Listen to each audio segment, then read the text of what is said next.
birabaye biteye ubwoba. Leta Colonel Willy NGOMA arapfuye, arishwe, yishwe n'igisirikare cya Repubulika Iharanira Demokarasi ya Kongo.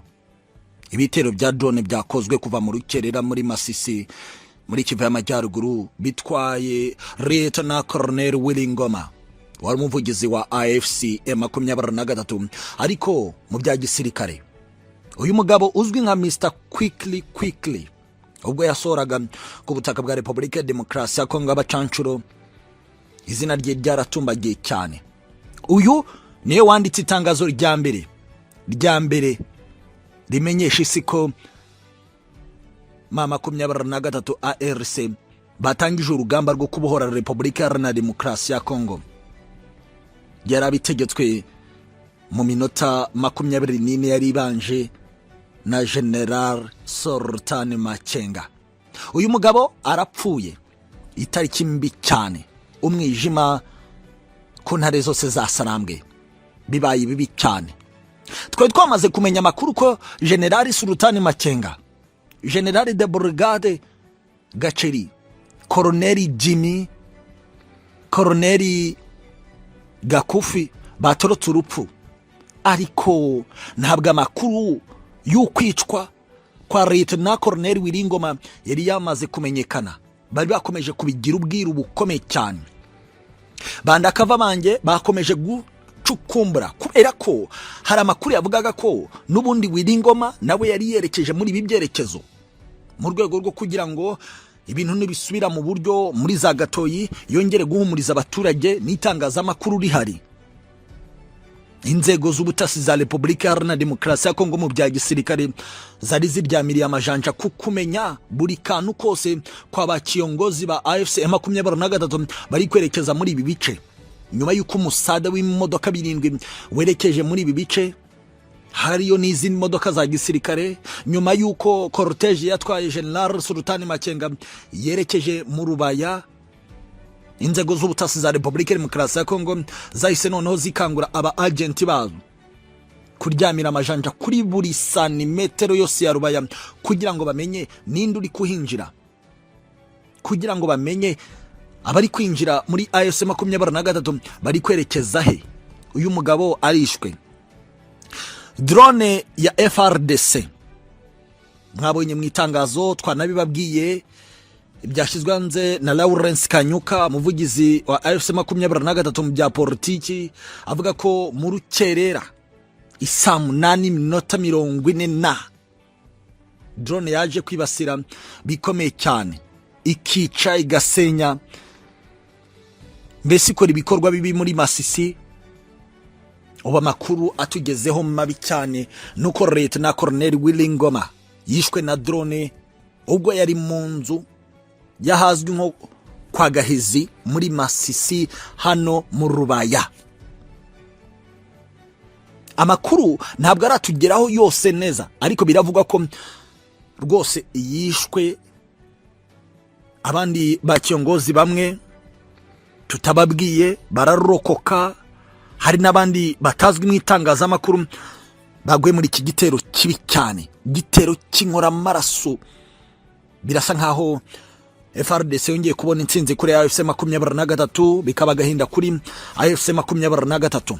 Uyu mugabo arazwi cyane, muzi byinshi byagiye bivugwa ku ifungwa rye, muzi byinshi byavuzwe kuri accident yakoze, muzi byinshi byavuzwe igeze no kuvuga ko yigeze kwicwa mu mwaka 2023 ubwo yafatirwaga ibihano n'amahanga. Muzi ibintu byinshi byagiye bivugwa.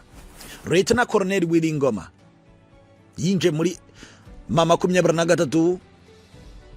Mbese reka mbabwire gato, mu mwaka 2006 nyuma yo kubanza gukorana n'umutwe wari ukomeye ushinzwe kurengera abaturage wa CNDP, icyo gihe wari uyobowe na General Rankunda wayoboraga umutwe urwanya ubutegetsi bwa Repubulika Iharanira Demokarasi ya Kongo.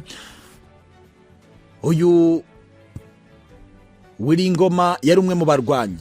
Mu mwaka 2012 nawe ari mu bafashe Goma, aribwo yari yinjiye muri M23. Gusa ibyo yabisubiyemo mu kwezi gushize avuga ko kwinjira kwabo kwari kugambiriye ineza kuri buri munyekongo, none arishwe. Birasa nkaho paje mbi ihise itangira kakanya.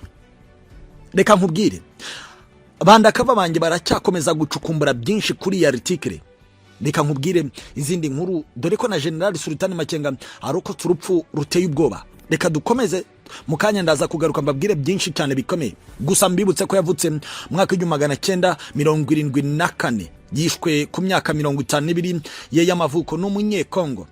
Uyu mugabo, reka mvuge ko twese umuryango mugari wabakurikiranira hafi inkuru za Republika Demokarasi ya Kongo, reka tumwifurize iruko ridashira. Turacyakomeza gucukumbura amakuru yisumbuye kandi amakuru akomeye cyane. Gusa birasa nkaho ibi bintu bibaye bibi cyane. Muramuzi ko yigeze gusurwa nyuma gato yifatwa rya Goma n'umugore we, bivugwa ko aba mu Burayi. Murabizi neza ibyabaye nyuma yaho, havuzwe byinshi.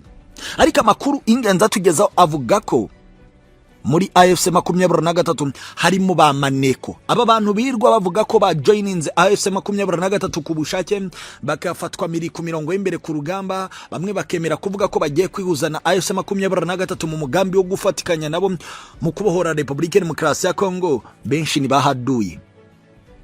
bahaduye. Aba bantu birwa bemera kumanika amaboko bari mu batanze amakuru avuga ko mu Rubaya hariyo bahaduye. Ndavuga maneko z'igisirikare cya Republika Demokarasi ya Kongo zitanga amakuru umunsi ku munsi. Muzo operation twari tumazemo iminsi tubabwira ziri gufatirwamo igitsina gore. Birasa nkaho yari page yijimye cyane. Amakuru y'ingenzi ari guhwiwiswa aravuga ko uburyo bw'ubwirinzi bwa FC 23 babanje kubucrackinga down, mbese bukananizwa cyane ku buryo drone yahise yinjiriramo indani ikabombarda bikomeye. Birasa nkaho ari page zibaye mbi cyane muri iki gitondo. Reka ducukumbure ku buryo turi kugerageza no kuvugisha abo mu cyami indani ngo bemeze kumugaragara ko byabaye. Ariko amakuru y'abandakava aravuga ko Lieutenant Colonel Willy NGOMA atakaje ubuzima bwe ku myaka 52 y'amavuko, avuka mwaka w'1974. Birasa nkaho yari umwijima utangiye rwose ku ntare za Sarambwe. Ni page zikomeye cyane zimaze gusohoka. Imana ikinza kaboko. General Sultan Makenga yari yishwe, Imana iratabara. Turi muri Kivu y'Amajyaruguru, turi muri Rubaya, turi muri territoire ya Masisi. Mureke twinjire muri zone ikomeye cyane y'imirwano. Inzego z'ubutasi z'igisirikare cya Republika Iharanira Demokarasi ya Kongo zari zamaze kumenya neza agace General Sultan Makenga arimo kuyoboreramo urugamba mu cyerekezo cya Rubaya. Bivugwa ko bakimara kumenya ibyo bitendo bakoze ibintu bikomeye cyane. Ariko niba kubwira intare za Sarambwe ngo ujye uberereka, inzego z'ubutasi za AFC 23 nazo zari zikavarinze ikirere cyose kirimo General Sultan Makenga, kirimo Brigadier General Gacheri. Bari bakoze ibishoboka byose kugira ngo Colonel Jimmy na Colonel Gakufi bakora ibishoboka byose kukurinda ibyerekezo no kwisubiza bimwe mu bice byari bimaze iminsi bigenzurwa na coalition ya FRDC yiganjemo FDLR ndetse na Wazalendo. Amakuru ingenzi avuga ko nyuma yuko binugwanuzwe ko abasirikare ba Special Force ba Tanzania, abo Burundi, bikanavugwa ko hari abafaransa bari kwinjira warikare bari mu mugambi wo gusatira n'ubundi izone y'imirwano. Urusaku rw'ibiturika rwabyumtse rwumvikanira muri Gatoyi. Hari amakuru ngiye kubanza kubagezaho, ubundi mbabwira operation itumye habaho uguhusha General Sultan Makenga nkuko ibitangaza amakuru biri muri zone y'imirwano bikomeje kubivuga. Amakuru ingenzi agize ati umutwe wa AFC 23 urashinja ubutegetsi bwa Republika Iharanira Demokarasi ya Kongo kugaba ibitero bya drone muri Rubaya, agace ko muri territoire ya Masisi gakungahaye ku mabuye y'agaciro.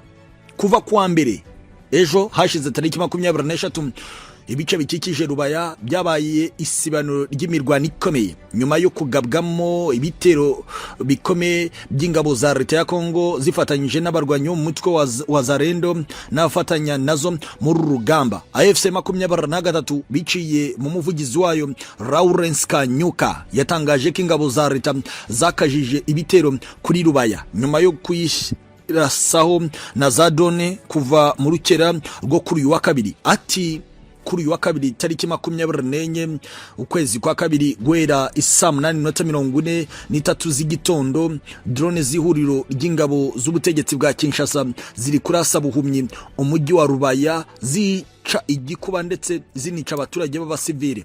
AFC 23 nta mubare wabahitanywe na bira bitero yatangaje, gusa Lawrence Kanyuka yavuze ko ibyakozwe n'ubutegetsi bwa Kongo ari igikorwa cy'ubugome kigize icyaha kibasiye inyokomuntu ndetse n'ikintambara. Perezida wa 23 akanaba umuhuza bikorwa wungirije w'ihuriro rya AFC Bertrand Bisimwa yagaragaje ko ibitero byatangiye kugabwa mu Rubaya bifite aho bihurira n'amasezerano yerekeye amabuye y'agaciro ubutegetsi bw'Kinshasa buheruka gusinyana na Amerika i Washington DC. Ati kuva i Washington hasinyirwa amasezerano y'ubukungu mu by'amabuye y'agaciro, ubutegetsi bwa Kinshasa bwaribonye bikabije, nta cyubahiro bugiha gahunda y'amahoro kandi bukomeje gukora ibikorwa by'ubwicanyi n'itsemba ry'inzirakarengane nta gihano ibinyuranyije n'agahenge kari karemeranyijweho. Rubaya yatangiye kugabwaho ibitero nyuma y'iminsi mike leta ya Repubulika Demokarasi ya Kongo ishyize ku rutonde amabuye yo muri kariya gace kuyo yifuza ko leta zunze ubumwe za Amerika zacukura. Agace ka Rubaya nakambere kabarizwamo ibirombe byinshi bya koruta ku isi. AFC 23 igenzura aka gace kuva mu kwezi kwa gatanu k'umwaka 2024.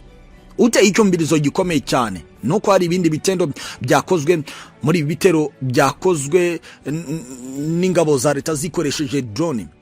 Hari amakuru ingenzi yatugezeho agira ati byanga bikunda kuva isaa 8:43 z'urukerera ubwo drone za Coalition zari zitangiye kubombarda centre ya Rubaya, ibintu byari byatangiye kuba bibi cyane kubera ko amakuru ingenzi arasobanura ko byanga bikunda AFC 23 nayo idashaka gutakaza Rubaya kubera ko Rubaya hari kisobanuye cyane. Biravuga ko ubutegetsi bwa Kinshasa bwatangije ibitero nyuma yuko bari bamaze kugwa ku makuru agaragaza ko General Sultani Nziramakenga Emmanuel ari ku mirongo y'imbere ku rugamba, yagiye kubwira abasore be uko bagomba gupanga mu rugamba kugira ngo bakubite umwanzi bamusubize kure cyane. Bivuga ko we na Brigadier General Gacheri bari bakoze ibitendo byanatumye 23 isubiza inyuma haduye. Bivugwa ko izi drone zari zigambire kwinjira mu bice yararimo, ariko basanga ikirere cyaho aherereye cyane cyari gifunze cyane. Ikirere cyari cyamaze kwibana mu buryo batashoboraga kugira icyo bakora. Amakuru ingenzi atugeraho aravuga ko ibintu byongeye gukomera cyane. Gusa ku rundi ruhande bivuga ko General Sultani Makenga ari kumwe n'imodoka zirenga 24 zose zimitamenwa ndetse kandi zinafite uburyo bwa drone dictator cyangwa se uburyo bushobora kuvumbura drone ko zije, kandi ubwazo zikaba zifitemo misile nto zishobora kwangiza izo drone. Ibivugwa ko ibi ari uburyo bw'ubwirinzi budasanzwe bwabujije ko habaho ugukomeza kumanuka kw'izi drone. Izi drone rero niko kwerekeza muri centre ituwemo n'abasivile cyane. Amakuru ingenzi kandi ku rundi ruhande yongeye gushyirwa hanze na Lawrence Kanyuka agira ati ubutegetsi bwa Kinshasa bwongeye gukora aya mabara saa moya za mu gitondo neza. Ingabo zabwo zigabye ibitero by'ubugome kandi byagambiriwe mu duce dutuwe cyane, yaba agace kitwa Kitendebwa, Kashihe, Kiduveli mu gace ka Kalehe. Ibitero by'ubugizi bwa nabi bigikomeje bigaragaza neza umugambi wa leta ya Kinshasa wo gutera iterabwoba akaduruvayo n'urupfu mu baturage b'abasivile. AFC 23 irasaba abaturage ba Kongo gutanga ubuhamya. Birasa nkaho amagambo ya Lawrence Kanyuka agaragaza neza ko ubu bwishongozi bw'ubutegetsi bwa Kinshasa mu guhonyora binyuranyije n'amategeko agenge kemeranyijwe, biragaragaza ko AFC 23 ya General Sultan Makenga igiye gukora ibintu bikomeye cyane. None se ko bari bashatse kugaba ibitero bikomeye cyane bikaba birangiye AFC 23 nayo itangiye kunetraliza, nibyo bivuze ko ibintu bigiye kongera kuba bibi cyane. Amakuru ingenzi aravuga ko Rubaya iri kubombarirwa bikomeye, gato isantere ubu hari kubera isibano rikomeye ry'imirwano. Runigi yari yamaze kujya mu biganza bya AFC 23 bari gukocorana bikomeye, Bukumbiriri barimo barakocorana bikomeye, Nkongwe birimo biraba bibi cyane, Kinigi, Nyabilehe birasa nkaho ibintu byatangiye kuba bibi cyane. AFC 23 iri guhanagura ibitero mu gace ka Lumbishi, Kashovu, biravuga ko mama 23 iri gukora ibishoboka byose. Ngungu biravuga ko hari imbunda ziremere cyane zirimo zirarasa aho ingenzi mama 23 ishaka gukura ubutegetsi buri gukomeza kotsa igitutu. Birasa nkaho ibintu byatangiye kuzamba ugende ku makuru ingenzi akomeje kugira hanze.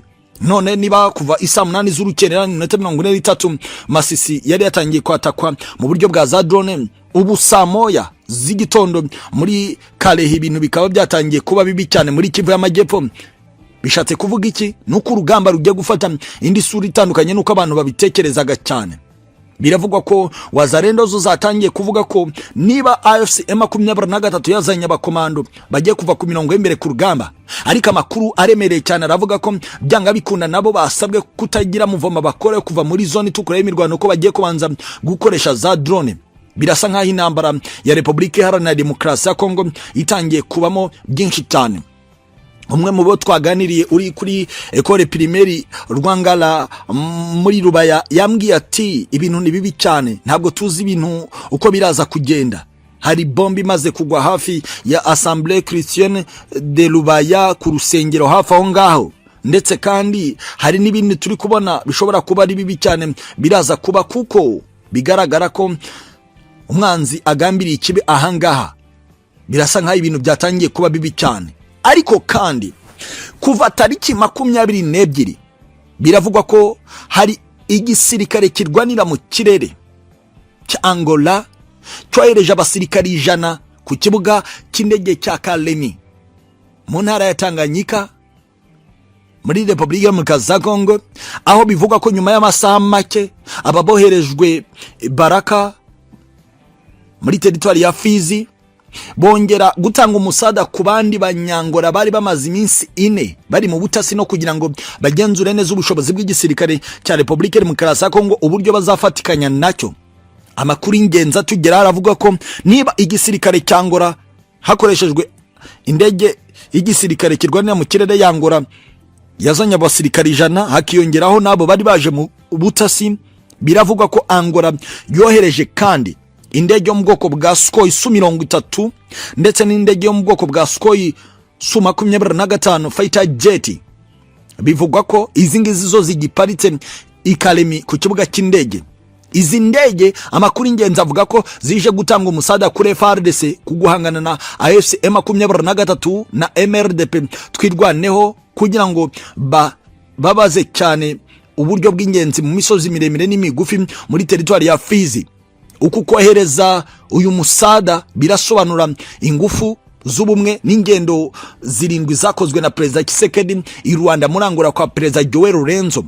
Amwe mu makuru y'ingenzi aravuga ko hari delegation yabo tuvuga ko ari basinya mu gisirikare ndetse na diplomasi yabo na politiki mu by'u Burundi bahuriye n'aba senior mu bya diplomasi n'igisirikare ba Republika mu kaza Kongo i Bujumbura mu minsi 3 ikomeye cyane bari kuri Kiriri Garden Hotel.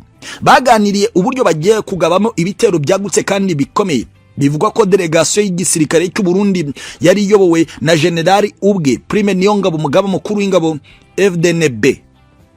Delegation ya Kongo yari iyobowe na Chef d'Etat Major General Jire Banza Mirambwe. Amakuru ingenzi avuga ko kandi uyu nguyu yari kumwe na Ministry w'ingabo akaba na Premier Ministry wungirije ushinzwe nyine ingabo Gika Bombo Mondia Vita. Bivugwa ko ukuriye zone militaire igisirikare cya Kongo ya 33 Mwanku Mbululu Danieli ndetse na komanda wa Zokora 2 operasiyo z'ibikorwa bya Zokora 2 witwa Kisembo Isingoma Benjamin nawe yarahari. Bivugwa ko kandi n'abapilote b'igisirikare kigwanira mu kirere bangola nabo bitabire kandi bambaye imyenda y'igisirikare cyangora cy'abarwanira mu kirere. Bivugwa neza ko nabo baje mu bikorwa byo kugira ngo babwirwe uburyo operasiyo zizakorwa. Iyi nama yari iri mu mugambi wo gutangiza ibitero bitunguranye byo kurwanya AFC 23 bayisanze mu birindiro byayo irimo, yaba muri korodoro yose y'ikibaya cya Ruzizi, bakoresheje umuhanda uri ku nkengero z'ubutaka buri hagati y'umugezi wa Ruzizi ndetse n'ubutaka busanzwe, kubera ko bashaka kugira ngo bafate ibice by'ingenzi biri strategique muri iyi territoire ya Uvira ndetse n'ikibaya cya Ruzizi cyose. Igisirikare cyangwa kirwanira mu kirere kuba cyaratanze umusada muri inama byongereye imbaraga President Felix Antoine Tshisekedi Chilombo, ndetse binavugwa ko yanashyigikiwe bikomeye nuko ubutegetsi bwa Angola bwari bumaze kwemeranya na President Tshisekedi gukorana, ariko President Tshisekedi yongera kwizamura cyane bikomeye ku rwego rw'uko yari yamaze kubona ko gusinyana amasezerano y'ubukungu na Leta Zunze Ubumwe za Amerika ari ikintu kidasanzwe kandi ikintu gikomeye cyane.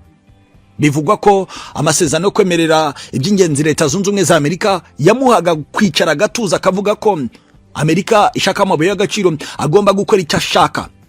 Birasa nkaho ubu ibintu byongeye gusubira inyuma cyane. Birasa nkaho noneho page zigiye kuba mbi cyane ugereranije nuko urugamba rwari rumeze. Gusa bivugwa ko General Sultan Makenga abamwegereye ababwiye ko ubu noneho wa mwaka yavuze ari bwo ugiye gutangira 2026 mu ntambara. Birasa nkaho page ikomeye cyane noneho ifungutse ku rwego rwa nyuma rushoboka. Nukuri reka nkomeze mbane namwe, zose ni page zikomeye, turakomeza kubana ku mutekano, politiki na diplomasi mu rwego mpuzamahanga. Birasa nkaho page yirabura yatangiye ku mirongo y'imbere ku rugamba.